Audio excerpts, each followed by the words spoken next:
In Between Fantasy Football Podcast, Season 4. Let's go, baby. Yeah.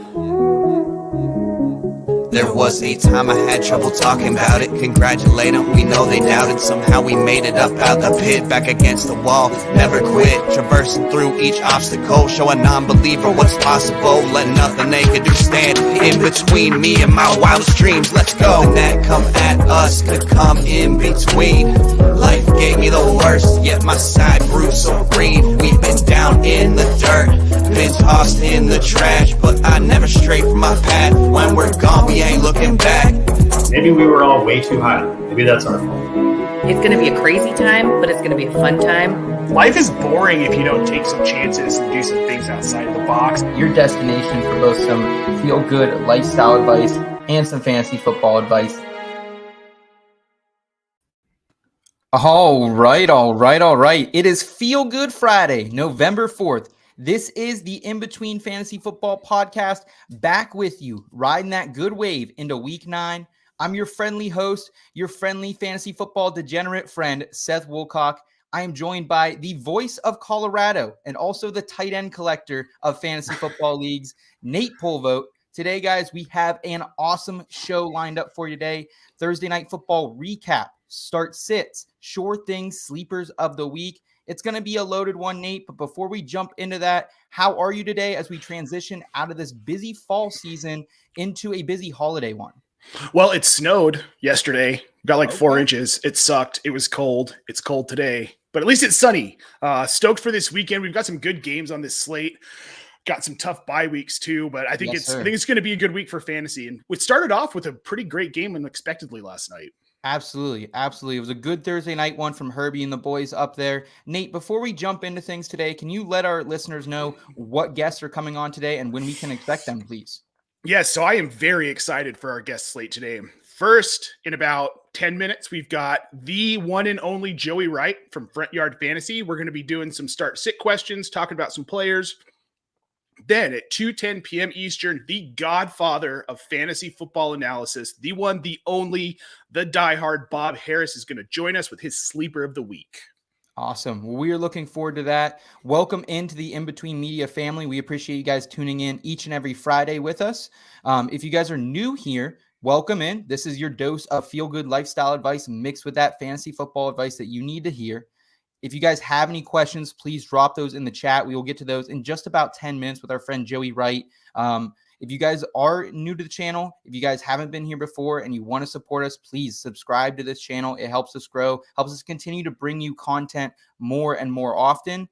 Nate, it looks like we have some fellow IBT family already in the chat today. We have Albert. Good afternoon, IBT. Good afternoon to Albert. Always so polite. And we have a question here from our guy Giovanni as well. We will get to that in just a little bit, man. Hang out with us, and we will get to that.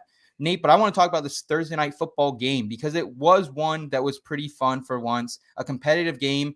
Texans, they gave them all they could handle in the first half. Credit to Davis Mills, how he came out in the game. And if you listen to that halftime report, kind of what they said is Davis Mills needs to have a clean second half for them to walk away with the victory. He couldn't get it done, couldn't convert on third down. 2 for 9 on the entire game for Davis Mills. 2 ugly interceptions as well. He didn't have a lot of help out there, Nate. So what was your overall takeaways from this game, good and the bad? So I liked what we saw out of Davis Mills. And you made a perfect point. This is a bad team. The only thing they have going for him is Dameon Pierce. That's it. But Dameon Pierce has been fantastic. He looked fantastic last night. Yes. And this is a Philly team. Seth, I don't know that they're going to lose in the regular season. I think they'll catch a loss, whether that's one of those divisional games they have later on in the season. But, I mean, they do look great, and I'm not surprised they're at this point. When we were doing our projections earlier this summer, Philly had a great opening schedule. The road does get a little bit tougher, but they made it count. And let's start with the Texans then, Nate. Let's break this down from a fantasy football perspective. Davis Mills, you said you were impressed. I have my moments with him that I am impressed, but he was 13 for 22, 154 yards, 2 picks, 2 touchdowns. He looked great at times. Like some of the throws were on point, but it's tough when there's no Brandon Cooks sitting out, when Nico Collins is injured. I think at best, though, Davis Mills for his NFL career is an average quarterback at best. But as far as fantasy terms, I think we're staying away from him. But do you have any interest in Philip Dorsett? Any interest in Chris Moore? Moore was 4 for 43 and 1. Dorsett 3 for 69. These are both journeyman wide receivers, Nate. We've seen them bounce all over the place before being here in Houston. Do you have any hope for them? Because we don't know if Brandon Cooks will be back. Well, so first, I don't think Brandon Cooks is going to come back. I think this is a holdout. I think he's angry and he can't go back on what he said on social media. And he made it very clear he was upset. That said, I think these guys, like if you have a bench stash spot that you don't mind holding on to a guy, see what happens the next 2 weeks with these guys, if this is consistent, because I feel like this team is going to just kind of roll back into running the ball more often. And I don't know that these guys have consistent value. Yeah, I'm totally with you there, Nate. I can't trust Chris Moore or Philip Dorsett. Dameon Pierce, though, we can trust for the Texans, and he has been fantastic so far this season. He goes 27 for 139 last night. No targets for the first time all season. I didn't love seeing that, but still over 13 PPR points over the last 6 games. I mean, he is a low-end RB1 at this point. He was already RB10 on the season coming into it, Nate. I think you're pretty locked into Dameon Pierce. They're giving him the workload, obviously. Well, yeah, if you've got Dameon Pierce, I think he's now startable every week. I don't think the matchup really matters because this is all Houston can really do effectively is run. Yeah, I've kind of been on that train for a while, honestly. I've almost seen him as a must start probably about the last 3 weeks or so. But the crazy thing about Pierce that I just wasn't expecting, and I guess I'll take a little pie on my face. I wasn't high on him coming into the season, but he had like 120 carries last year at Florida. He just got 6 of them in one game here with the Texans. So Dameon Pierce, you can fire him up. Outside of that, right now, it's a scary Texans offense. Let's see what happens with Brandon Cooks. We're not sure he's going to be back with this team. Nate, as far as the Eagles, they had a really nice game on the ground, and you can run all over the Texans defense. I think that's maybe one of the biggest takeaways again from this game. They had allowed over 1,200 rushing yards coming into this game, only playing 7. The next closest was like the Packers with 900 something. So they're a really bad run defense. You can run after this team. Miles Sanders, he proved that 17 for 93 and 1 on the day for Miles Sanders, Nate. Only just 1 target for him in the last 3 games. So I'm kind of thinking, despite the good rushing we've seen from him, maybe should we move Miles Sanders while he's high right now? He's got the Giants, Chicago, Dallas, and the Saints coming up. Chicago's the only plus matchup there. I think so, because we've seen this out of Sanders and with Sirianni even last season where it looked like, oh, Miles Sanders, he's finally going to be involved. He's gone. So he's had a couple of big weeks. He looks like he's involved for now. I would sell. Get what you can because his value is higher than it's going to be probably the rest of the season at this point. Like I'm not advising you. If no one's going to give you anything great for him, that's fine. But there are some really RB needy teams out there, and you could maybe flip him, package him with another wide receiver, another running back, and maybe just get yourself a stud. I like Sanders. He's still an RB2, I think, the rest of the way, but I think his value is at its peak. As far as Jalen Hurts, man, he's been great as well. It seems like halfway through that third quarter, he had about 5 fantasy points, and then he ends it with 20. I mean, I think that's how we kind of see Jalen Hurts here. Even when it's not so pretty, he ends up on the stat sheet pretty well for him. 21 for 27, 243 yards, 2 touchdowns. Didn't do much on the ground, Nate, but a really nice day overall for him. Yeah, I mean, this offense is just good. These are good players that you want to be starting every week. Dallas Goedert had a nice night. He had a couple nice. I really like this team. I like this offense more than I expected. Way more than I expected. Yeah, Dallas Goedert goes for 8 for 9 for 101. Yep. Right now, he has over 9 PPR points in every game but one this far this season, Nate.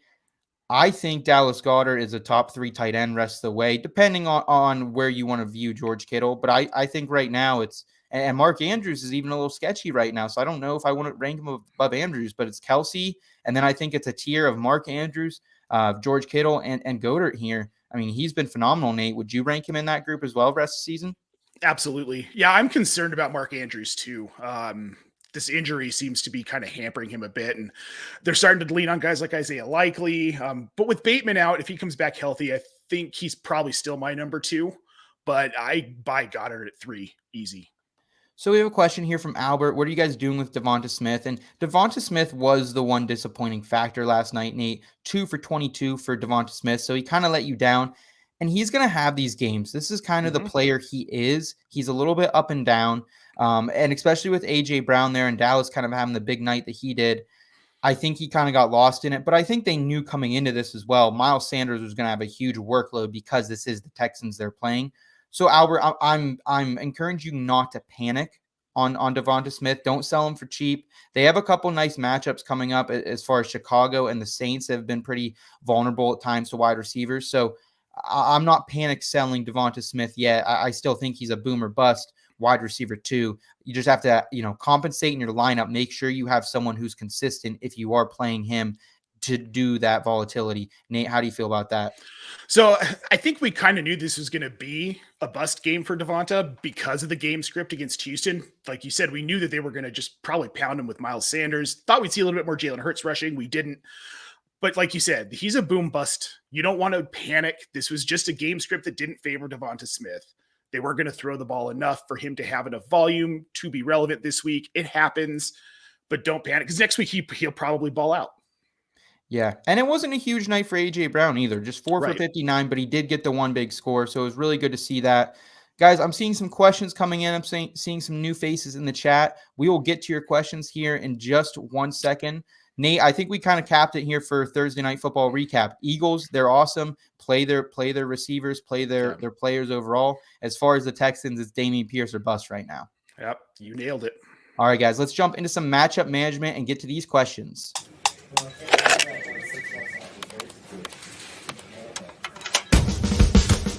Who you got? Matchup management. Who's it gonna be?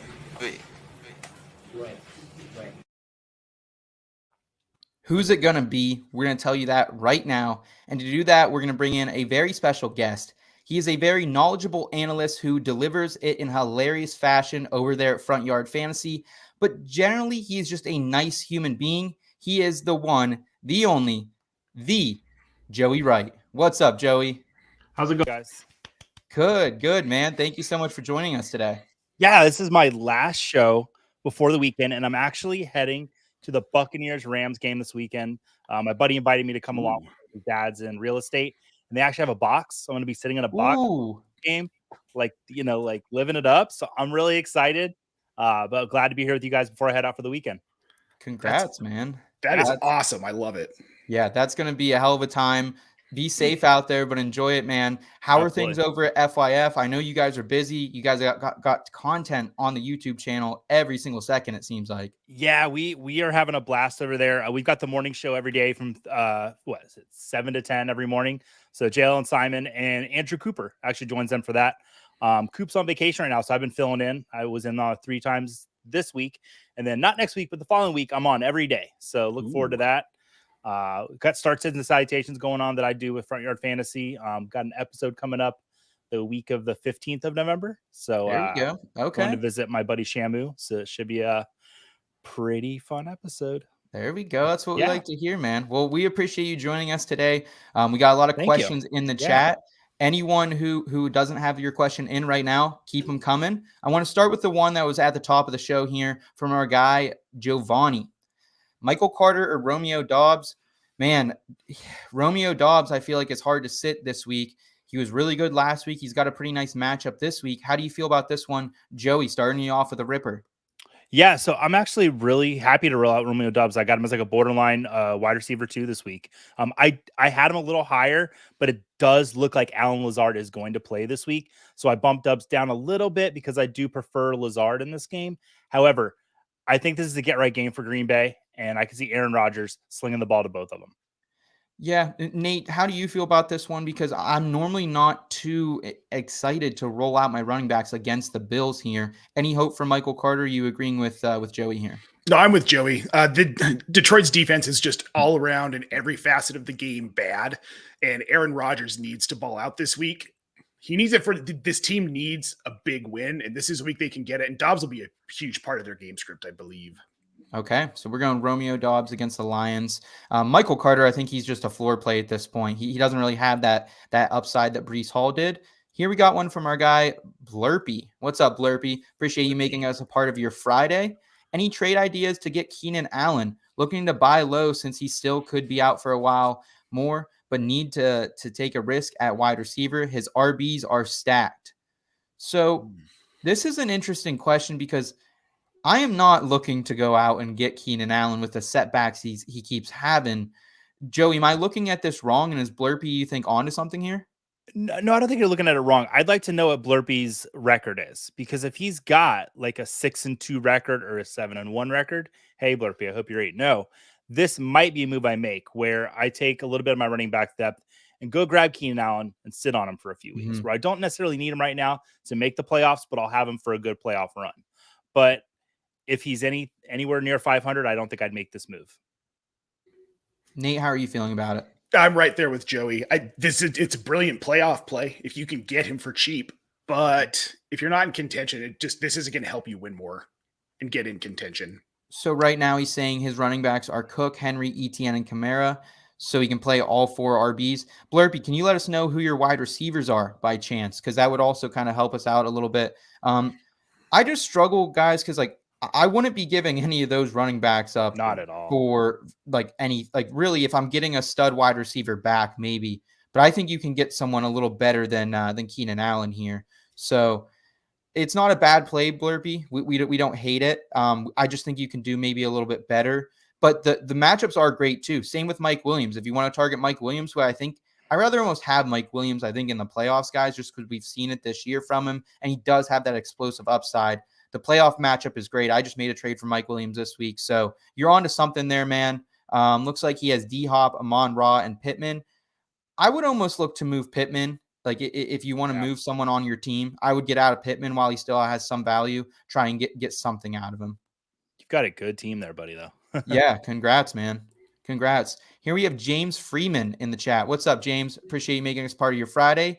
Zay Jones right now. Okay, Zay Jones, Matt Hollins, and Michael Pittman Jr. Who's he starting? I think it's a start-sit question for this week. Nate, how are you feeling about it? I'm kind of scared off of Pittman with Ellinger. I'd probably go Mac Hollins actually this week. I don't know. I have a sneaky feeling about Hollins this week.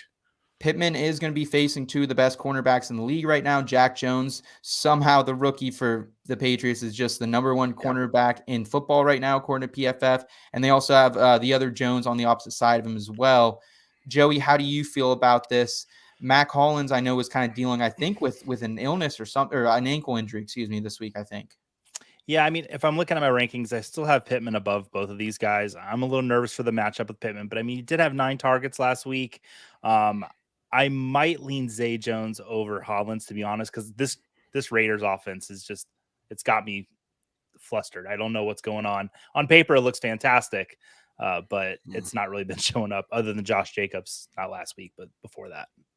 Yeah, I'm probably with you. I think I still have to roll out Pittman. I mean, it's a scary matchup here, but at the end of the day, these other options aren't that great either. And if there is one that I think has a really nice floor this week out of all of them, I think it is Zay Jones if you need a floor play here, Joey, just because they have been the Raiders so susceptible to the pass this year. Almost every quarterback has gone off against them. So I think we could see Trevor Lawrence have one of his better days on the season. You convinced me. All right. We're flipping Nate's opinion. Let's go, baby. All right. So here we have another question here back from Giovanni. Would you be trading Michael Carter and Robert Tonyan for Hawkinson? Do you think that's a good idea or a reach, PPR, redraft? That's an interesting one. How do you feel about this, Joey? I do think Hawkinson's a little bit of an upgrade, but I don't know if I want to shell out my RB depth right now. Yeah, because I do think Michael Carter is the running back 1 in this offense for the Jets. I mean, I think James Robinson's definitely going to get mixed in, but so I don't know if it is an upgrade, but yeah, I think I would probably just hold for now, especially this week with Robert Tonyan. He's about to have a really good game, I think, against Detroit. Yep, I agree with you there. Here we have one from, let's go to Ulysses. Trade Chris Godwin for Gabe Davis in full PPR league. I think this depends what you want here. Nate, Nate's emotions with Gabe Davis throughout your entire fantasy analyst career have been up and down, roller coaster ride. Where are you at on him now, Nate? Because he is a super boom bust player, but when you get those boom games, it could be a week winner or a league winner type of week. And that's the thing. And I don't like Chris Godwin in Tampa Bay. I don't like the situation in Tampa Bay with that offense. Tom Brady's falling apart. They're not going to pivot off of him. And if you have Gabe Davis in a boom week, you're winning your league. You're winning your matchup that week. I would do this. I'm crazy, but I would do it. Okay. Okay. How do you feel, Joey? Fun fact: Gabe Davis is my daughter's caretaker, like at their daycare. It's her nephew. That's kind of neat little fact. Okay. Okay. I haven't got an autographed ball or helmet yet, though. I'm kind of like very slowly angling for it, but we'll see what happens. I would actually rather have Chris Godwin on this. That may be a little bit playing from my heart since I am a Bucs fan. But listen, I think Godwin could have a great season rest away. I really do. And I understand that the boom bust for Gabe Davis, but Chris Godwin is a reception machine. So I would prefer Godwin in this, but I understand wanting to make this trade. I almost think if I was gonna have Chris Godwin, I was gonna make this trade. I'd almost want a little something back with Gabe Davis, in my opinion. Whether that's another wide receiver I can play at, maybe a running back. I don't mind doing this trade, but I do think you're losing some stable production from Chris Godwin to Gabe Davis. So I would ask for maybe a little bit back, maybe just something else that can sweeten the deal for us, and then I would make that trade. Appreciate all the questions from all the new faces in the chat today, guys. Blurpy, James, Ulysses. This has been awesome, guys. We're going to keep answering your questions. If you guys are new to the channel, please like and subscribe. It helps us continue to bring you more and more content as we move forward here. So it looks like we have one here from James. Let's see. Sup, buddy? Probably Allen Robinson on this one. Okay, so audio listeners in the chat, I'm not really sure of this question. Sup, buddy, or Allen Robinson. So I'm not really sure. Maybe that was a typo there. Is that someone's nickname? I'm like an old man. I don't get it. That's my biggest fear in this community is like, because I'm one of the older ones. So like sometimes there's terminology thrown around and I'm just like, huh? What? So yeah, Joey, talk to me when you're 40, bud. I turned 40 this year. Oh, that's right. You did. Yeah. So I forgot. So I always think you're like 32, 33, 34 because you look so youthful. Joseph. Oh, thank you. Somebody came on our show and thought I was 26 and oh boy, I slept good that night. I was big smile. I was so happy. I love it. So we have a package here that Blurpy could give up Antonio Gibson and Kenyon Drake for Keenan Allen. If you wanted to make that trade, I wouldn't mind it. Yeah. I still think you could maybe get something back with Allen as well, to be honest, because Gibson's been on a little bit of a tear. Here we have a question here from our guy, Chris. What's up, Chris? Good to see you back in the chat, as always, our friend. He's getting sick of Swift's weekly injury report attendance rate. In a keeper league, would you be looking to move him? Chris, I would absolutely be looking to move Swift, depending on where you drafted him and what kind of value you're getting back. I don't mind moving off Swift right now. I just traded for Jamal Williams this week in a couple leagues, guys, because I was worried that this could happen with Swift. Nate, you and I have been saying to sell Swift for a couple weeks now. I think if he goes out and has a nice game, you should consider it. How do you feel about it? I 100% agree. Jamal Williams, we talked about this week 1, week 2, week 3. I think we talked about it almost every week. Jamal Williams is the red zone back in this offense. He's going to get more opportunity to score the touchdowns in short range. And DeAndre Swift, like, he's just not staying on the field. If he has a good week this week, move off of him if you can. Yeah. Okay.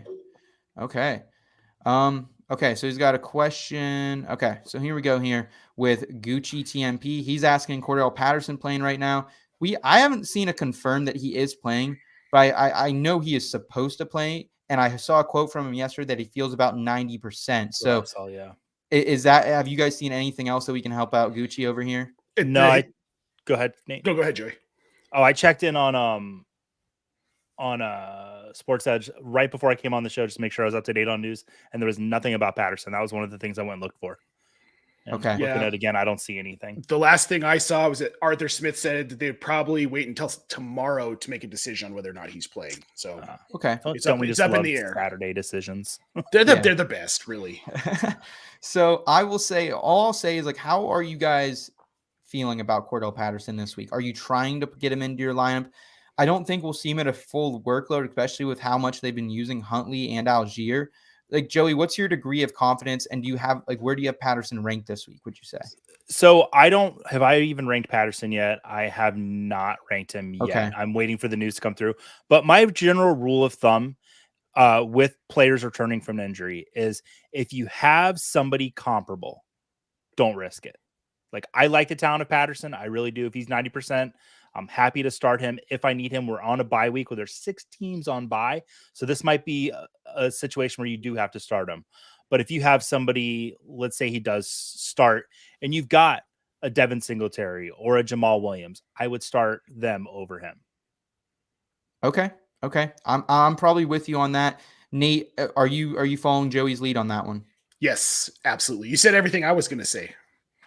I stole your notes before the show.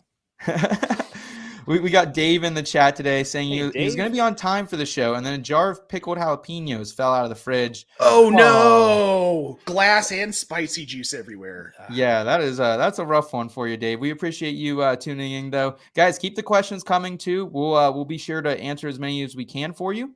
We've one back here from Ulysses. I'm trying to trade for Nick Chubb. Is this enough? Would you accept this? Najee Harris, Chris Godwin, and Dawson Knox. I probably wouldn't accept that personally. I don't think Dawson Knox is really, unless you're in a tight end premium league, has any value. He's a streamer. Chris Godwin, we kind of talked about him. I'm mid on him rest of the way.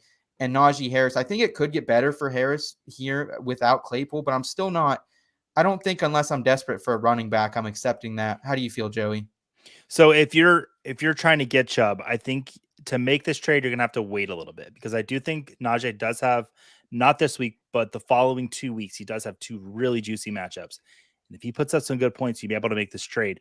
Dawson Knox does nothing for me. If the guy you're sending him to does something for him to get this deal done, go ahead and do it. But yeah, I would say you might have to wait a little bit to get it done. Yeah, the value for Nick Chubb is just so high right now. I think you need, like, I don't put any of those guys as like a top 40 player rest of season. I think you almost need to put one top 40 player in there to get it done. How do you feel about it, Nate? Yeah, if I'm the Chubb manager and I look at this, I have a hard time trusting Najee Harris because I still think that he's being hampered by that foot injury. I just think he's not talking about it. I think he's trying to play through it. Plus, that offensive line is just so bad. If I'm the Chubb manager, I need more to make this move. But like Joey said, after this week, Harris has 2 favorable matchups. So if he's on the field, then you might be able to get it done in 2 weeks. Okay. Good advice there, guys.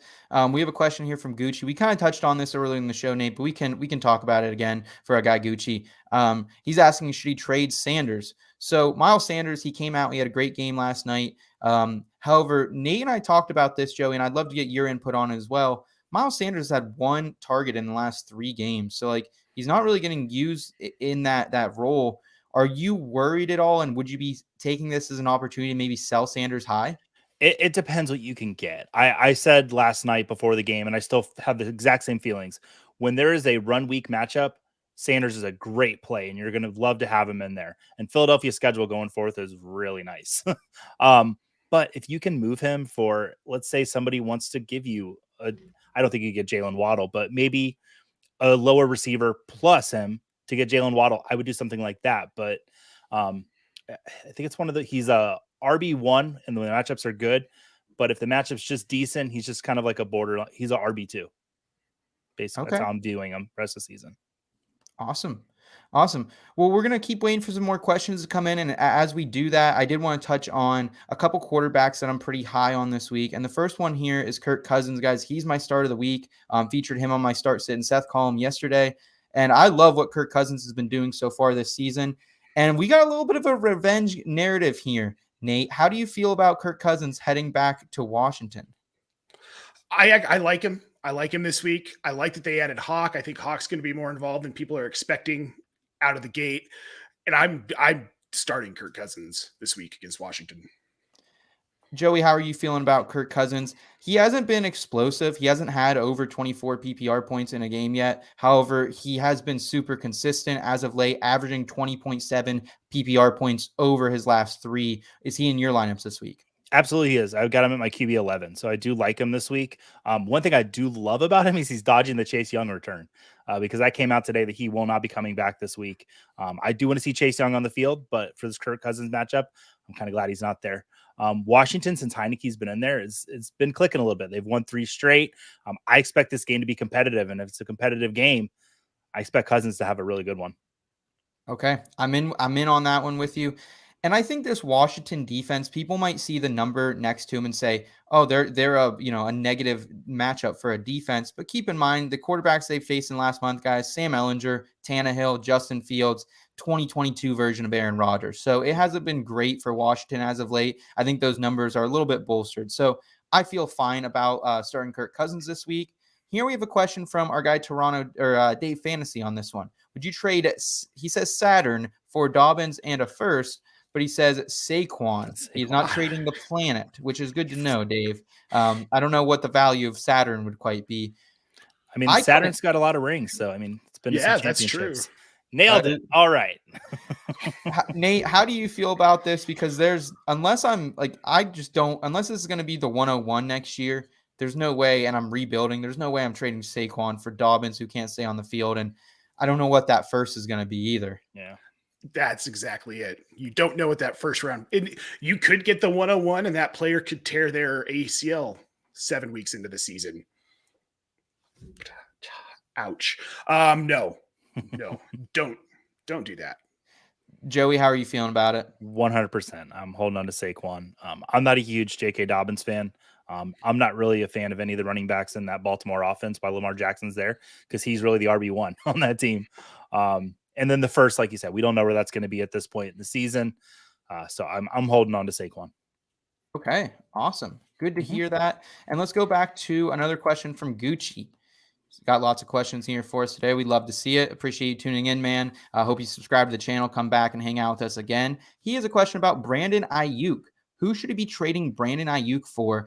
And right now, I think Brandon Ayuk is better than his value is indicating. He's a low-end wide receiver 1, high-end wide receiver 2 at this point, but he still only is carrying, like if you look at Dave Richards' trade chart, and that's kind of what I like to go off of for a lot of trades. I think Dave he does the best with mixing public opinion as well as his own analysis in it. So I look at that, and right now on that, Brandon Ayuk's about a 12.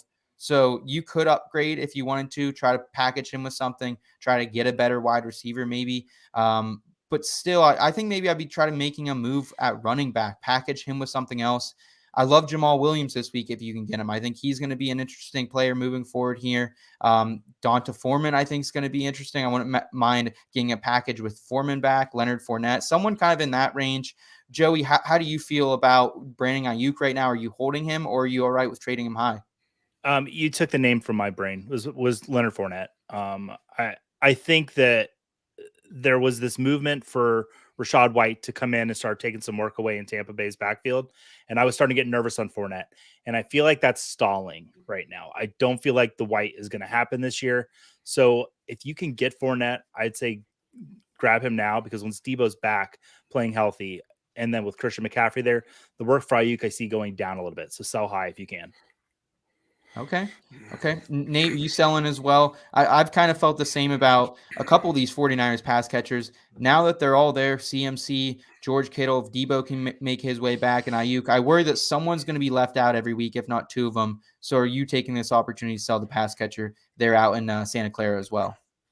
Yes, I am. But my outlook for him is a little bit better. I still think that he's going to be back-end wide receiver 2, maybe high-end wide receiver 3 rest of season. Okay. I don't think it – here's what – because Christian McCaffrey opens this offense up. Defenses now have so many other things to focus on. Does Brandon Ayuk get lost in the shuffle at times, and all of a sudden he's getting open more? Is kind of where I'm looking at this. However, that said, I'm still moving him. If I can get Leonard Fournette for him, absolutely. Okay. Let's go ahead and move forward to another question here from our guy Chris. He's saying someone dropped Aaron Rodgers in his 12-team standard 4-point passing touchdown league. I snagged him. Should I start Aaron Rodgers or Marcus Mariota? And I'm not huge on starting Aaron Rodgers rest of season, but this is a matchup. If he's going to go, you got to put him in against the Lions. I think I actually wrote in a column a couple weeks ago, against the Lions is the only time I really want to start him rest of the season. These cornerbacks can't really cover for the Lions. Jeff Okudah is good at times, but I am not afraid to fire up Aaron Rodgers, as well as the other pass catchers from Green Bay, Romeo Doubs. We kind of touched on Robert Tonyan as well earlier. So, Joey, are you throwing out Aaron Rodgers this week with confidence? Yeah, for nostalgia reasons, I was really glad to move Aaron Rodgers back into my top 12 quarterbacks for this week. It feels nice, you know? So, yeah, I'm rolling Rodgers out there. Mariota, I like that he has that rushing upside, that floor that gives him there. but it's this matchup against Detroit. It's so much fun. And what's great about this matchup with Detroit is that through these games is that, yeah, Detroit's giving up a lot of points, but they're putting up points too. So every game feels like a shootout. So it's just I can't believe I'm saying I love watching the Detroit Lions play football this year because every game feels like it's been exciting. I do. Wow. I want a piece of that action. Nate, you taking a piece of that action as well? Yep. You know it. All right. Well, we're going to be banking a little bit on like some guys like Samari Toure and those types of rookies, but I think you can still bank on it there. Last question here from Jim. I have 4 good running backs: Cook, Mixon, Etienne, and Aaron Jones. My receivers are A.J. Brown and T. Higgins. I can only start 3 running backs, and I can get Davante Adams for Aaron Jones and T. It's a little too much to give up for me. Same. Davante Adams, and he's on this Raiders offense. What is it? It should be good. Why isn't it good? Maybe it'll get good. Maybe it won't. But T. Higgins for the next 4 to 6 weeks is a wide receiver 1. Easily a wide receiver 1. Mm-hmm. Yeah, and to be honest with you guys, I am trying to move Davante Adams if someone's willing to buy him right now. The matchups coming up for Davante Adams, they are tough. They're really tough. As Tyson Campbell this week, who's been really kind of a shutdown corner at times for the Jaguars. He's ranked 11th in PFF grading. Stephon Gilmore next week. We know who he is. Patrick Surtain, number 3 corner according to PFF. Then Tariq Woolen, who's been really good for the Seattle Seahawks. Chargers, you can get away with that one. Then Jalen Ramsey and Jack Jones, the number 1 and 2 cornerbacks according to PFF. I am worried that Davante Adams is on a downward slide. I'm not trying to trade for him. I'm trying to trade Davante Adams away here. I don't know if that's too strong of a take for you guys, but I'm trying to get out of him while he still has some value because I think it's just going to be downward from here. How do you feel, Joey? No, I 100% agree with you. Davante Adams is one of those players that will roll with name recognition. So if you can get yourself like a DeAndre Hopkins, honest, oh man, I don't know if I want to say, if you can get Jalen Waddle and like Brian Robinson for Adams, I would make that move. That's a little risky, I know, but man, Waddle and Hill, through 8 games, have the most combined receiving yardage of any wide receiver duo in NFL history. Like they're both playing great. Tua supporting them both, and honestly, I think Waddle could be just as good, if not better, than Hill a few weeks out of the season. So, okay. So I'll quickly throw out the one trade that I made, and it's also a little risky. And I didn't feel great about it, but I'm starting to come around to it. Okay. I have Justin Jefferson on this team. Davante was my wide receiver 2. So I traded away, and I have a lot of other good young wide receivers I can put in there. I traded away Davante Adams, and I got back Mike Williams, who's going to be out a couple weeks, and I got back Jamal Williams. I was hurting at running back. My running backs this week were Brian Robinson and the Colts running backs. So I was really struggling for a little while there. Joey, I know you probably don't love that trade, but I think Jamal Williams is a lot better than we're thinking he is. Yeah, I don't hate it at all, to be honest. Like I was trying to be stone faced, so I would give like an unbiased reaction to it, and I don't hate it. The way you were pushing it out there, I was like, oh man, what did he do? But that's not bad at all. Jamal Williams, like, listen, even when Swift's back healthy, he's a top 10 running back right now, and he seems to be the Lions' preferred option at the goal line. So I think having Williams on our team is great. And then when Mike Williams comes back, he's going to be great. So I like the trade for you. You got 2 really great players off of someone that we just discussed talking to trade away for name recognition. So I like it. Awesome. Well, Joey, please tell us one more time how we can best support you throughout the remainder of the 2022 fantasy football season and beyond, please, my friend. Yeah, you can find me pretty much on every social media platform at the Joey Wright. I do everything with Front Yard Fantasy. I'm exclusive to them. We have the morning show Monday through Friday. I do office hours every Thursday, which is like a start sit show for an hour, Simon and I, and then we'll have one guest come on and we just answer start sit questions for an hour. Then we have the game show on FanDuel. We have the Sunday night show on FanDuel. And then my favorite show of the week is Pre-Gaming with Front Yard Fantasy on the Better Sports Network. Every Sunday morning, 11 to 1. I'm there with Simon and JL, having a blast, getting you ready for your Sunday games. So thank you so much for having me on, guys. This is a blast. I haven't been on since I think your Christmas show last year. So this is great. Awesome. Well, we hope to have you back on the holiday stream later this year as well, Joey. Guys, give a hand to Joey Wright. Please go over to Front Yard Fantasy on YouTube as well. Subscribe to them. Joey, thanks so much for coming on, man. We'll see you soon. Have a great rest of your afternoon. Bye, guys. Have a good one. Thank you. All right. Awesome to see Joey today, Nate. We do have half a show left, or I guess we're about at a third of the show left. So let's go ahead and jump into it here with Sure Things Sleepers of the Week. It's the Sure Thing. Sleepers of the Week.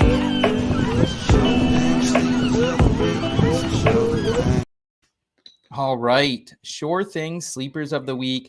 And guys, to do this today, we're going to bring in a very special guest of the show. He is a Pantera-loving legend of the fantasy football industry. You can find him on Sirius XM regularly. He is a fantasy football fanatic. He's a diehard. Some might call him a football diehard. Guys, give it up for Bob Harris. Hello. Bob. What's How's up, everyone Bob? doing? Not much. How's it going? Good, good. How's your Friday been, our friend? Oh, it's been unusual, battling the interwebs and whatnot. So sitting here talking through my phone's hotspot, and hopefully everything will hold up well. Hey, you're coming across great, man. We appreciate you joining us today. Thank you. Thanks for having me, as always.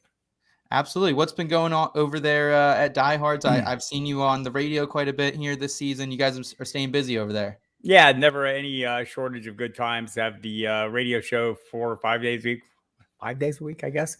I got to count the days in my head. And then you can catch me on the Football Diehards YouTube channel a couple days a week doing live streams, just answering questions and having a good old time. So check me out there and check out footballdiehards.com. There's all kinds of stuff there. It's a website. I work there. Awesome, Bob. Well, we appreciate it, man. Nate, how are you feeling coming into Sure Things Sleepers of the Week? You hit last week. And we don't want to put any pressure on Bob, but our guests have never hit this season. You almost hit earlier this season. Your Zach Wilson was just outside of the criteria. Nate, do you think Bob can get it done this week? I think so. I don't know if I can, but I think Bob can do it. It's possible.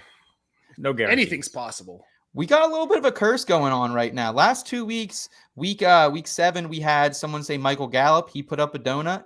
I think it was Andrew Erickson who said him. And then last week we had Brian on here, and he said, who was it, Nate? It was George Pickens. No, George was Pickens. It Pickens? It was Pickens, who also had a donut. So back-to-back donuts here, Bob. We are looking for double-digit fantasy points from a receiver, tight end, running back, or a top 15 quarterback play. Who do you have for us, Mr. Bob Harris? I only get one of those? Like, I don't get multiple swings at this, multiple bites at the apple? Man, boy, I wanted to go, and I still might. I'm going to go Trevor Lawrence. Does he count? I mean, was he already top 15? All right, I'm going to go Trevor Lawrence. Love this I'll matchup. count Trevor Lawrence. Love the matchup. They're allowing tons of quarterback points to lousy quarterbacks, or not lousy, but less than reputable quarterbacks. Let me be kind and say it like that.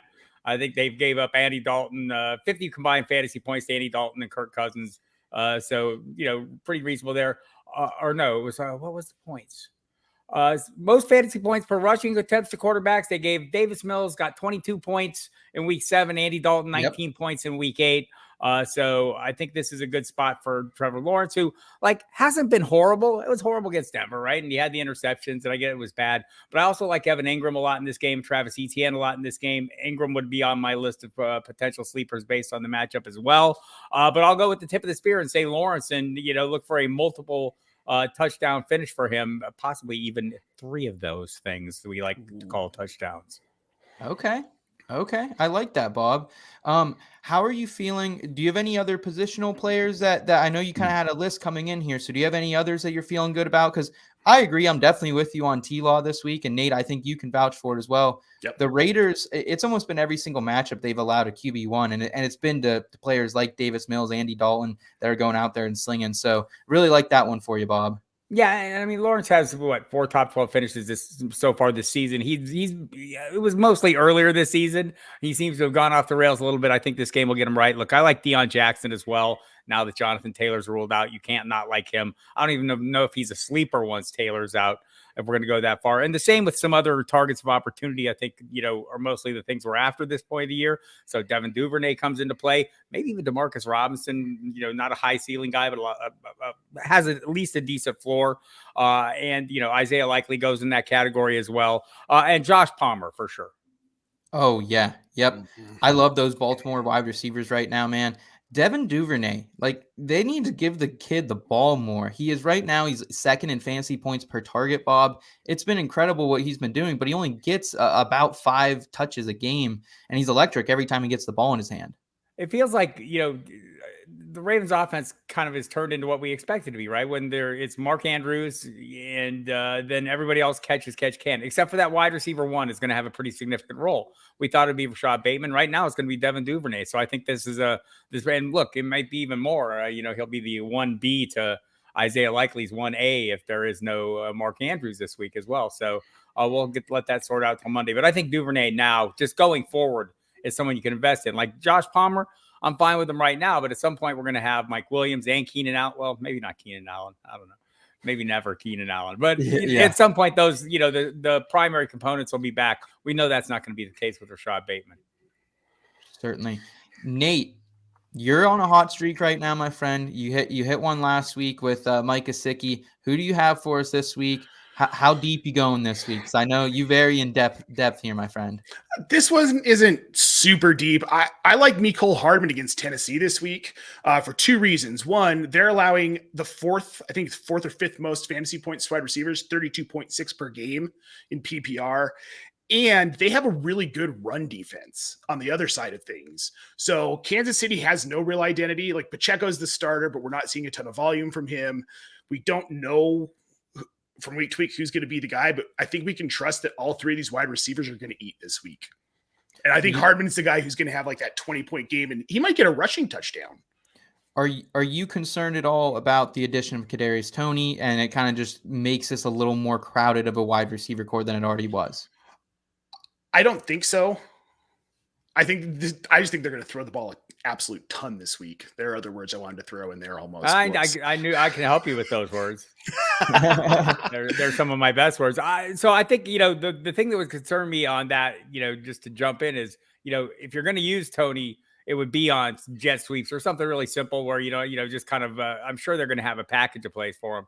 And that seems wise. But I agree, in general, Hardman has kind of been that guy. And up to this point, it's been a 3-man race at wide receiver, and he's one of those 3. Okay. All right. I'm with you, Bob. Nate, I think you must just have bigger balls than me or something, because I just can never, go out there and just older. That's all. Well, guys, I'll round us out here with my pick here for my sure thing sleeper of the week 9. And it's going to be Garrett Wilson versus the Bills. This isn't a super deep play, but we have no Tre'Davious White back yet. Jordan Poyer's been rolled out of this one already. And I just don't really love the cornerbacks right now for the Bills. Jackson, Johnson, Elam's been okay at times, but I do worry a little bit that they could get exposed by the Jets here later in the game if they're trailing. Right now, they're allowing the 10th most fantasy points per game over the last month. So recently, they haven't been super hot. And when you look at the wide receivers they've played, it's been Juju, it's been Romeo Doubs, wide receivers that I normally am not too afraid of, but they've been good against them. Right now, they're allowing 15.3 yards per catch as well over the last month, which I think is interesting and plays into Wilson's big playability, yards after the catch. No Breece Hall, no Corey Davis. Elijah Moore is not a factor here. I think Garrett Wilson is going to be the focal point of this Jets offense moving forward. And I think it starts here once again in New York this week against Buffalo. Bob, how do you feel about old Garrett Wilson this week? Well, I'm nobody's mom, so I'm not really rooting for Zach Wilson. But I think this is all, Zach. It's kind of like he threw for a ton of, there was a ton of yards, and so I'm okay with that. I worry about the turnovers and stuff with Zach Wilson. But if he's going to be throwing for 300 yards in a game, I hadn't seen a lot of signs of that. He'd been doing the tiny little passes called handoffs, and now that Breece Hall's gone, he's doing slightly fewer of those or throwing the longer ball. So I'm with you there. I think Garrett Wilson's a fine play. Okay. All right. You have a soft spot for those Jets, Bob. Every time you come in here, I feel like you're showing a little Jets love. It depends on the player. Like Elijah Moore, he gets nothing from me. Tyler Conklin, though? Oh, yeah. Yes, sir. Yes, sir. Well, Bob, we appreciate you coming on today, man, bringing in the energy, bringing in some sleepers of the week. How can we best support you throughout the remainder of the 2022 season and beyond? You can holla, say hi. at Football Die Hard on the on Twitter and the Instagrams and all those places the kids go. And you can listen to me on the radio and it's Sirius XM Fantasy Sports Radio Monday, Thursday, Friday, Saturday, Sunday. It's hard to miss me. There we go. Well, Bob, we appreciate you so much for joining us. Nate, thank you for being back here with me. As always, best way to support Nate and I and everyone here at IBT is subscribe to the channel, like this video. Bob, thanks again. We will see you guys all on Tuesday. Good luck here in week 9. Until then, guys, keep it in between. Your destination for both some feel-good lifestyle advice and some fantasy football advice.